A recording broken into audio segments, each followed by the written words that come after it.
ఇలాంటి ఇంకోటి అనుకుంటారనుకోవడానికి కాదు, వాళ్ళు చెప్పినట్లు పార్టీలకు అతీతంగా నాతో ఉన్న వ్యక్తులు ఉన్నారు.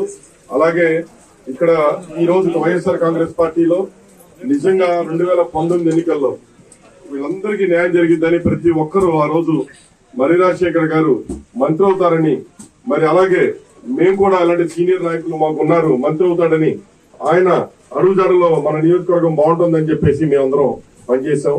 పనిచేసిన క్రమంలో మాకు కుటుంబ సభ్యులుగా ఆప్తులుగా తయారై మొత్తం అందరం కూడా ఈ రోజు నాతో సన్నిహిత సంబంధంగా తయారవడమే ఒకటే కొత్తగా అనేది లేదు అసలు.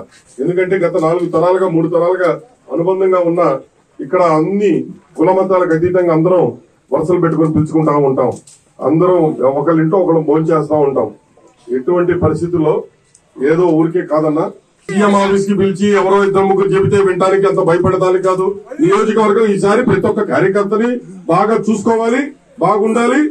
మన కార్యకర్తలు నాయకులమే తప్ప తెలుగుదేశం అనేది కేసులు పెట్టింది చూపించండి. ఈ 5 సంవత్సరాలు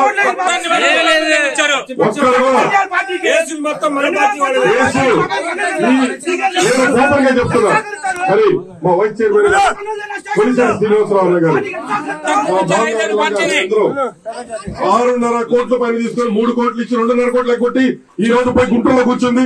కాదని ఆయన ద్వారా అడగండి. నాకు 6.5 కోట్లు ఇవ్వాలి. ఈ రోజు గుంటూరు నుంచి ఎవరు వస్తారా, లేకపోతే విజయవాడ నుంచి ఎవరు వస్తారో మాకు అవసరం. చిలకలూరుపేట వ్యక్తిగా ఇక్కడ నేను ఉన్నానా లేదా అనే దానికన్నా చిలకలూరుపేట వ్యక్తిని, నిజమైన వ్యక్తి, కరెక్ట్ అయిన వ్యక్తిని పెట్టండి. నిన్న చిలకలూరుపేట వ్యక్తిని ఇచ్చారు. ఒక ఆడపిల్ల కష్టం తెలుసు అన్నారు, అదన్నారు, ఇదన్నారు. మీరు అన్నట్లే ప్రతి ఒక్కళ్ళు ఏదేదో పాటలు పెట్టారు. అందుకే ఎవరన్నా పాటలు తయారు చేయించమంటే ఎందుకు రా బాబు పాటలు తయారు చేస్తే మనకు అచ్చుకోవట్లేదు అన్న.